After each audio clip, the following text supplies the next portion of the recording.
अम्म, और कैसे पैसा हम कमा सकते हैं?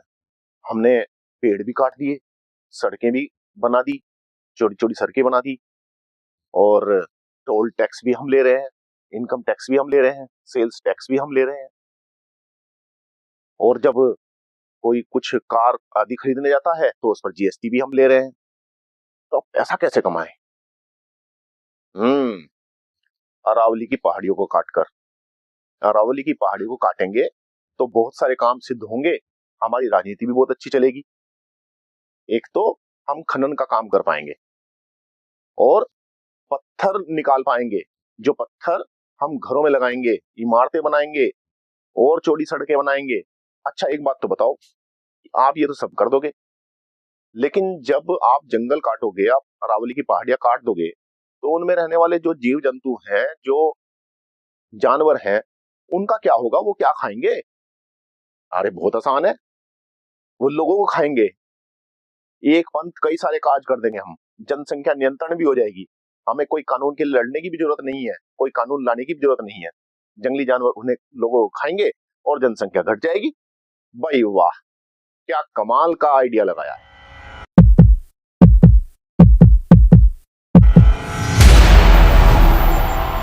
वैदिक काल में बहुत सारे राजा हुए हैं, ऋषि महर्षि हुए हैं, विद्वान लोग हुए हैं।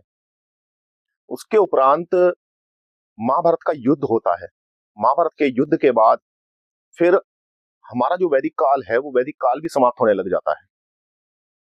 उसके बाद यहाँ पर बहुत सारे विदेशी आक्रांता आते हैं, जिसमें हुण है, जिसमें यमन है, मुस्लिम है, फिर उसके बाद ईसाई आते हैं, सभी आते हैं।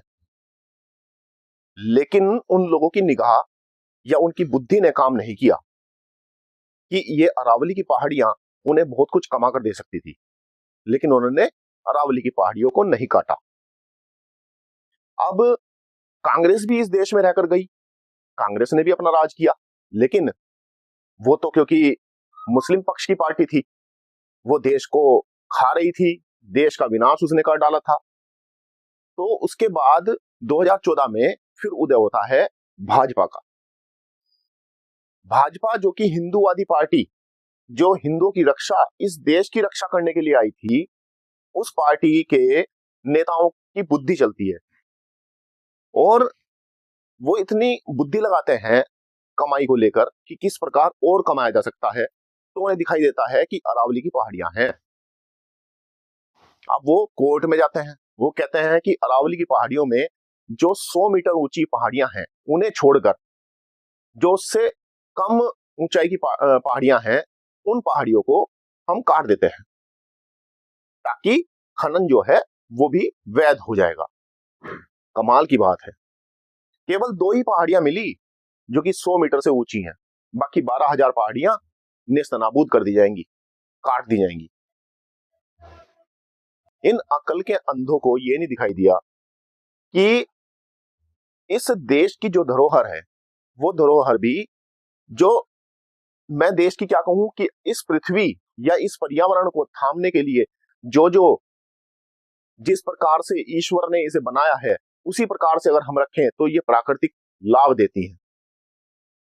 अब अरावली की पहाड़ियां काटकर उसमें से पत्थर भी निकाला जाएगा, क्योंकि घरों में पत्थर लगने हैं, लोगों को पत्थर चाहिए, और चौड़ी चौड़ी सड़कें बनाई जाएंगी क्योंकि उसके लिए सीमेंट चाहिए।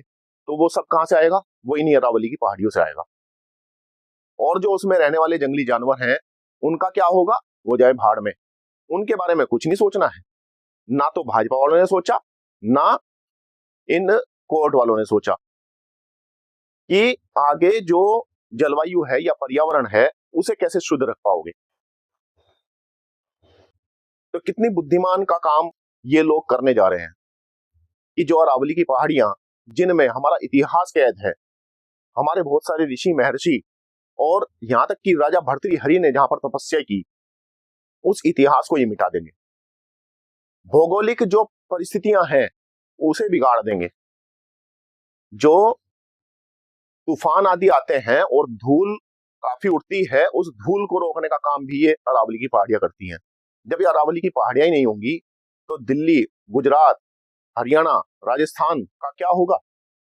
कम से कम इतना तो हमें सोचना चाहिए कि जब हम सनातन धर्म को लेकर चल रहे हैं, हम सनातन धर्म के पक्षधर हैं, हम उसकी रक्षा के लिए हैं, तो जो ये प्रकृति है, प्रकृति के साथ खिलवाड़ करना कहां तक सही है? आप लोगों ने बड़ी बड़ी इमारतें बनाई, छोटी छोटी सड़कें भी बना दी ताकि उन पर गाड़ियां दौड़ सके। इनकी गाड़ियां? उन्हीं कॉरपोरेट लोगों की गाड़ियां जिन्होंने अपना जीवन ही धन को दे दिया है।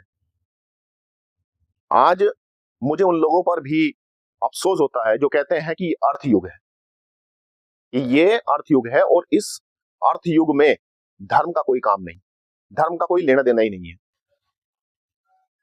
हम पूजा पाठ कर लेते हैं, हम ये भगवान का नाम ले लेते हैं, हम भूखे को खाना खिला देते हैं, हो गया हमारा धर्म। हमें और करना क्या है?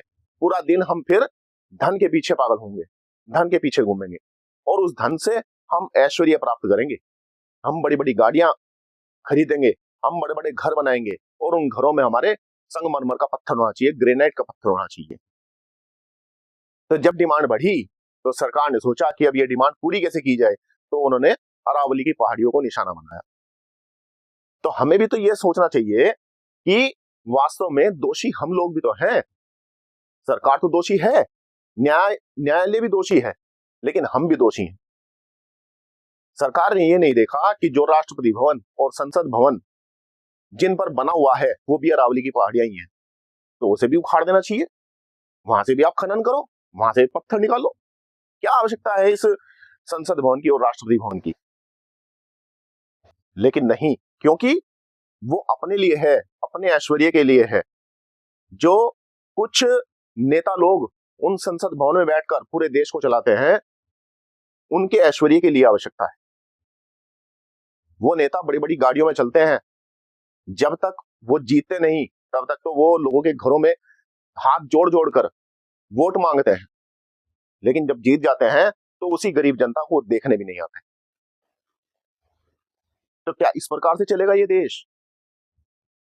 आज अरावली की पहाड़ियां हैं, वो इसलिए काटी जा रही हैं क्योंकि ऋषिकेश में हमारे पास पहाड़ है, कश्मीर में भी हमारे पास बहुत सारे पहाड़ हैं, हमें क्या जरूरत है अरावली की पहाड़ियों की? लेकिन आप गलती कर रहे हो, और मैं तो कहूंगा कि इस देश की जनता भी मूर्ख बन रही है। इस देश की जनता ऐश्वर्य के पीछे इतनी पागल है कि उनकी जो डिमांड है वो डिमांड ही इस प्रकार बढ़ती जा रही है कि सरकार उसे पूरी करने के लिए अन्याय भी कर रही है, जीव जंतुओं के साथ अन्याय कर रही है, मनुष्यों के साथ अन्याय कर रही है। तो हमें यह जानना पड़ेगा कि वास्तव में हमें चेतना पड़ेगा।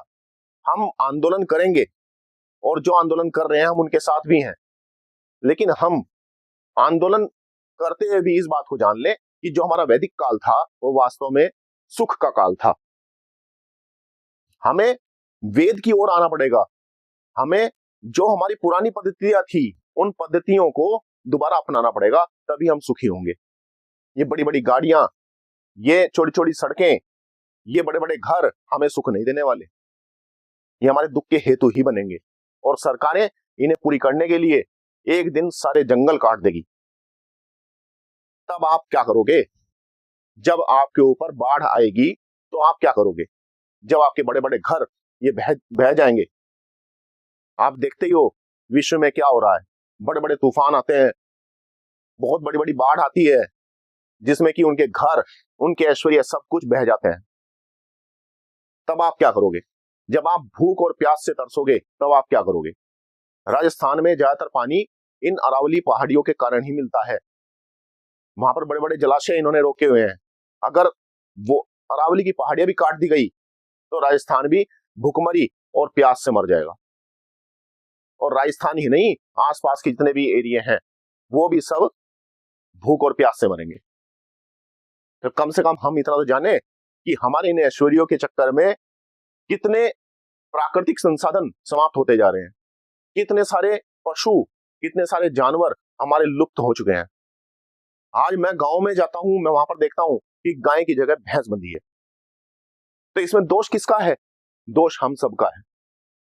ज्यादा दूध प्राप्त करने के लिए हमने भैंस रखी, और उससे भी ज्यादा दूध प्राप्त करने के लिए हमने ऑक्सीटोसिन के इंजेक्शन लगाए, जिस वजह से कैंसर और हार्ट अटैक आदि जो बीमारियां हैं वो बढ़ती जा रही हैं।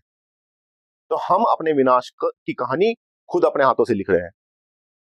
तो कैसा हिंदुत्व, कैसा सनातन, जब हम अपनी परंपराओं को नहीं जानते, हम अपने देश में, हमारे देश में क्या गलत हो रहा है, हम उसके विरोध में खड़ा नहीं होना जानते, तो कैसा हिंदुत्व और कैसा सनातन धर्म।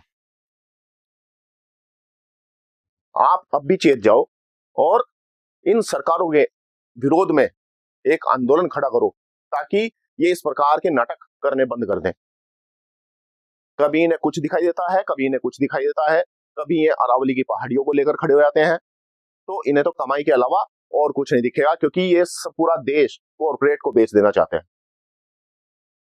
तो मित्रों, आज वीडियो बनाने का मेरा मंतव्य यही था कि आप सब तक ये बात पहुंचे, ज्यादा से ज्यादा लोगों तक आप इस बात को पहुंचाओ।